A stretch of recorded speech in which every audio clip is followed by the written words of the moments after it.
Welcome to DLA Piper's daily video report from the 17th COP in Durban, South Africa. On the 2nd of December 2011, it's Friday, the last day of the COP of the first week, which means it's the last official working day. That doesn't mean that nothing is happening on the weekend, but this is usually a time for parties and observers to wrap up and try to analyze how the first week went and what the sentiment of the first week was. We use this opportunity today to do exactly that with a guest. We have Dr. Jussi Nykanen from GreenStream Network PLC with us today.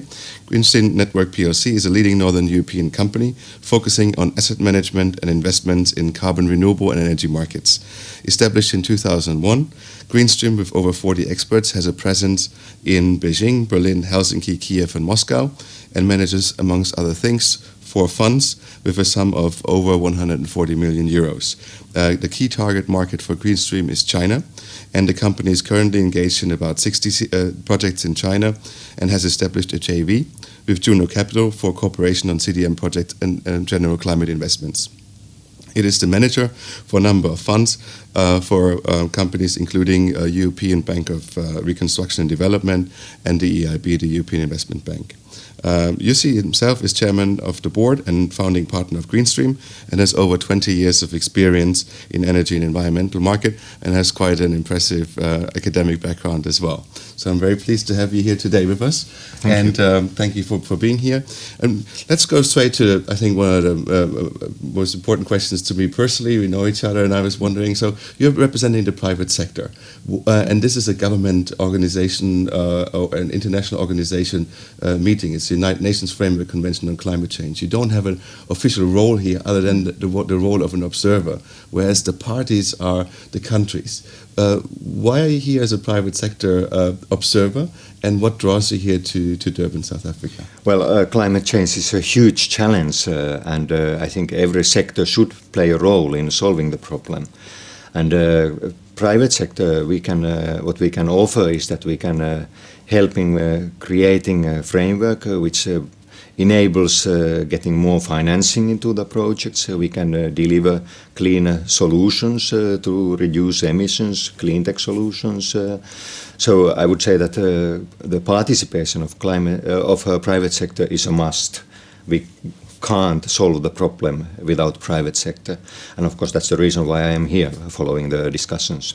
Yeah, and while you're here in Durban, if you could put together a big wish list and give it to the representatives of the nations here, the parties that are actually doing politics here, what would be on that wish list? Yeah, how long list do you want to have? Well, I have worked to create a sort of well-functioning emissions trading market, environmental market from late 90s, and there are a couple of framework conditions that have to be fulfilled to get a successful market.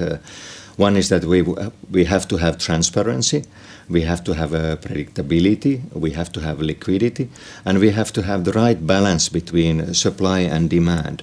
And as I see it in current markets nowadays, the prices are very low, and that means that the first issue to solve is the supply-demand balance. So we have basically 2 options. We can increase the demand by introducing more stringent targets for developed countries, or we can create new emissions trading schemes for developing countries. And of course these schemes would take some of the CDM volume, keep that volume inside the country, so the supply would be reduced. And of course we would have to figure out what sort of framework we should have or we would like to have after Kyoto period. That's a big challenge, I realize that. Maybe that's the most important thing, what the decision makers would need to solve. How do we balance the supply and demand? But other interesting thing is how China's role has become more and more important all the time.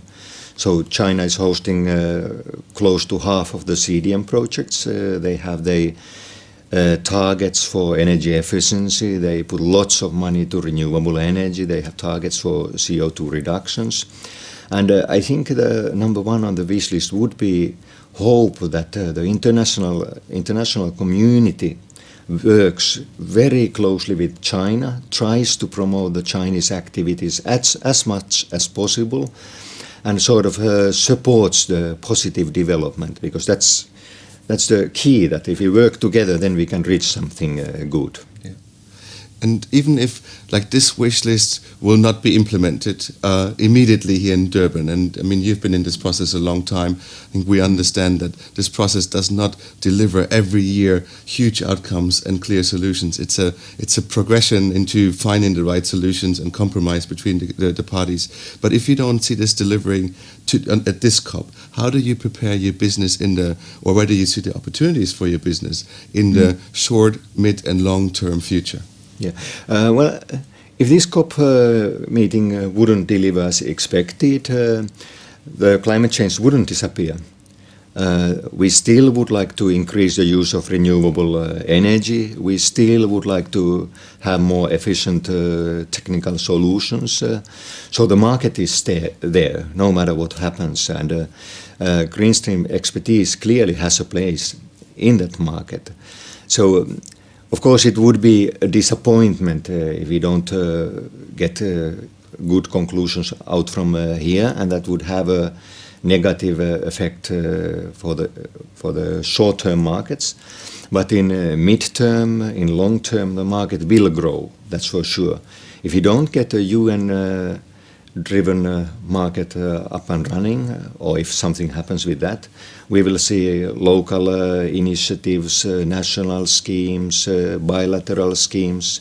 Market will be created in one way or another, because the environment needs that. And that's why I'm very positive about the future market. Excellent. Thank you, Jussi. Thank you for being with us this morning. And thank you all for watching us and tuning in. As I said earlier, this is the last day of the first week, but we'll be with you on the weekend. We'll, on Sunday, provide you with like a special and a wrap-up of the weekend, of the first week, and prepare for next week. It's one more to go. Thank you for tuning in, and looking forward to seeing you again on Sunday and then next week. Thank you very much. Bye-bye.